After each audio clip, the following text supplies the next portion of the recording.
Le groupement Escopol enverrait une délégation à Gaborone pour prendre part à la rencontre des forces politiques malgaches. À cet effet, les 5 branches qui composent cet espace de concertation désigneront chacun un représentant, explique Elia Laville-Manatsu, avant d'ajouter que la délégation, conduite par son coordonnateur général, défendra la feuille de route paraphée à Ivatu.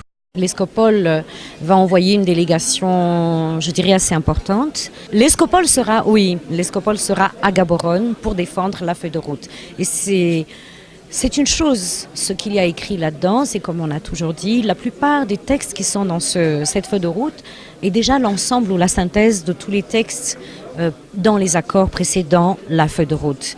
Donc en réalité, sur le sens étymologique des mots ou sur l'esprit même de cette feuille de route, je pense qu'il est assez consensuel. Maintenant, peut-être dans son application, dans son déploiement en termes d'exécution, il n'a pas pu être réellement inclusif.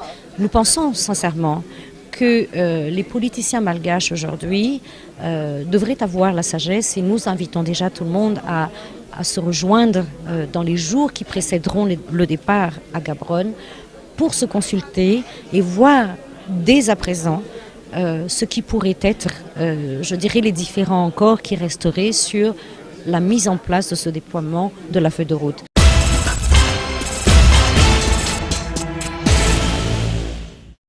L'association Fiti, dirigée par la première dame Miali Radwin, a opté pour un déjeuner pour marquer la célébration de la fête des mères pour cette année. Elle a ainsi invité toutes les mères des enfants malades prises en charge par l'association Fiti. Miali Radwin n'a pas oublié les jeunes mamans ou filles mères. Elle n'a pas non plus omis d'inviter les mères responsables médicaux auprès des 4 établissements hospitaliers qui travaillent étroitement avec l'association Fiti dans la prise en charge de ces enfants malades, entre autres l'hôpital Agiera, l'hôpital militaire Sensou, l'hôpital Befelatanan et l'hôpital des enfants Tsarlalan, sans oublier bien sûr les responsables auprès des 2 centres d'accueil FIFAM et Akanitsimk qui coopèrent avec l'association dans la prise en charge des filles mères. Dans son allocution, la première dame Miali Radwin, et bien évidemment présidente de l'association Fiti, a lancé un message d'encouragement à toutes les mères malagasy. Elle a rappelé combien leurs tâches sont importantes. Heureusement que Dieu a rendu les femmes plus fortes pour supporter les diverses épreuves de la vie. Elle a adressé à cet effet un bouquet particulier à l'endroit de toutes les mères qui n'ont pas négligé leurs devoirs envers leur progéniture et envers leur famille. Elle a dédié la mélodie Give Thanks pour les remercier et les encourager.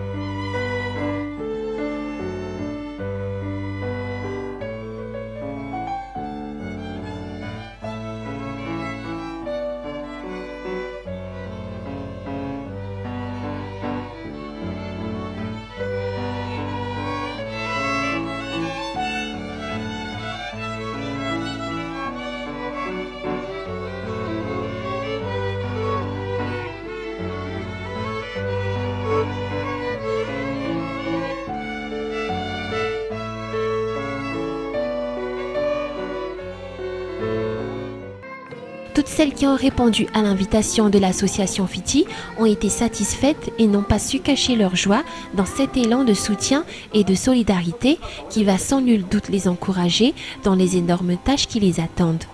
Outre les déjeuners, l'association Fiti a également offert des présents et des dons à l'endroit des mères qui étaient présentes. Il y avait eu également des jeux et plusieurs animations au programme qui ont diverti tout un chacun.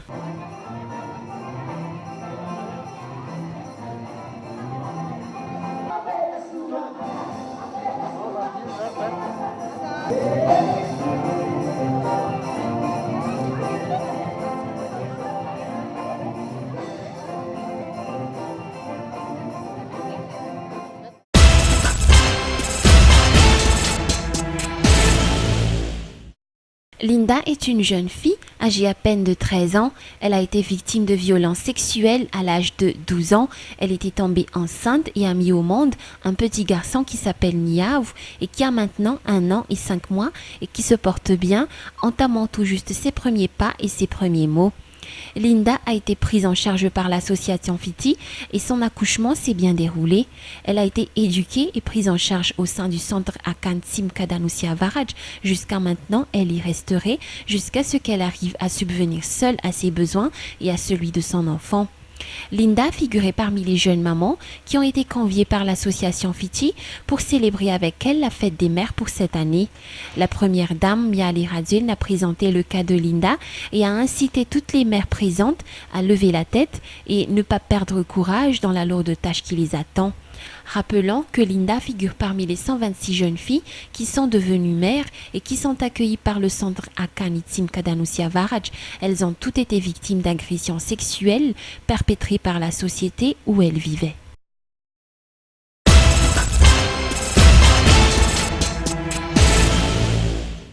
Inciter les élèves à faire des recherches est l'une des tâches des écoles. À cet effet, plusieurs écoles et collèges encouragent leurs élèves à s'informer et à observer diverses choses. Pour l'école privée Boudchou Sizan Timbazaz, le thème choisi a été les sciences. Le premier objectif, c'est de faire connaître plus les sciences à nos élèves. Et pour que ça ne soit pas seulement, donc on n'étudie pas seulement l'orthographe, la conjugaison, le calcul, mais les sciences sont tout aussi importantes. Et chaque classe a donc choisi un thème sur les sciences. Ils ont fait des recherches là-dessus, et avec l'aide de leurs institutrices et de leurs professeurs bien sûr, mais ils ont participé beaucoup à ces recherches et là ils nous montrent les résultats de leurs recherches avec des expériences à l'appui. Et des parents nous ont aussi aidés à organiser, à participer à tous les événements. Mais quelle est vraiment l'utilité de la science? Est-ce utilisable dans la vie courante? Les réponses à ces questions ont été l'objet des messages que ces élèves ont fait passer ce jour à leurs parents et invités, des réponses qu'ils ont obtenues lors des travaux de recherche qu'ils ont eus avec leurs institutrices. C'est un légume qui a une forme ovoïde. Qu'est-ce que ça veut dire ovoïde? Elle ressemble à l'œuf. Ces élèves de la classe primaire ont pu donc présenter l'oignon, ses vertus ainsi que son utilité lors de cette exposition. Pour ce qui est de ces autres élèves, l'environnement à travers les papillons ont été au menu.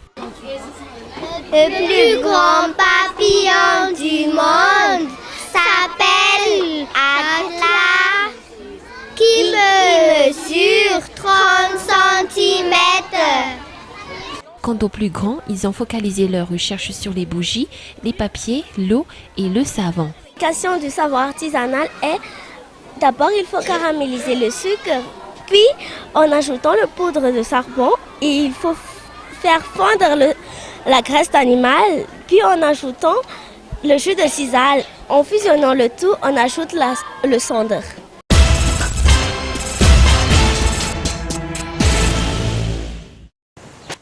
Ratko Mladic en prison, titre ce quotidien serbe.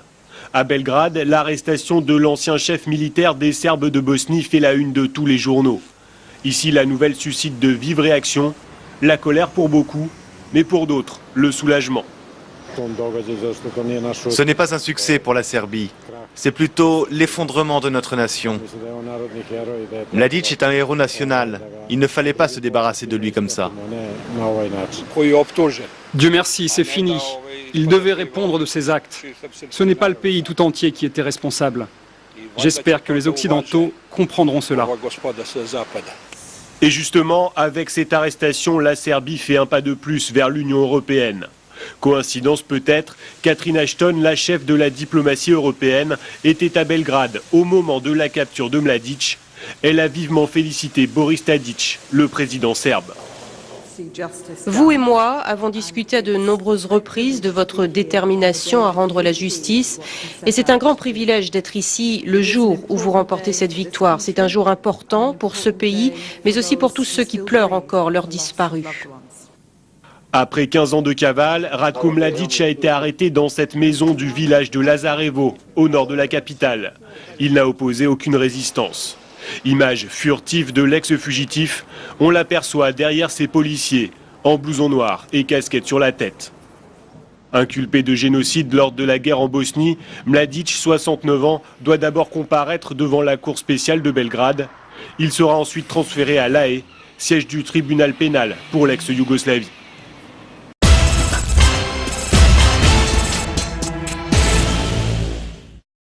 Il n'accepte de donner que son prénom et refuse de parler à visage découvert. Dans les années 70, Park était manutentionnaire pour l'armée américaine sur la base de Chilgok.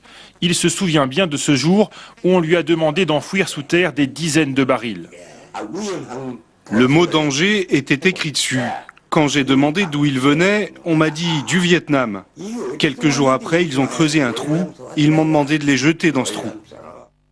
Si l'on en croit des vétérans américains ayant servi en Corée du Sud, ces barils contiendraient de l'agent orange, cet herbicide surpuissant utilisé notamment par les États-Unis pendant la guerre du Vietnam et responsable de nombreuses maladies et de décès. Dans un pays où la présence de 30 000 soldats américains fait toujours débat, ces révélations soulèvent l'indignation des défenseurs de l'environnement. À Séoul, le gouvernement a aussitôt annoncé l'ouverture d'une enquête. Les Américains y participeront.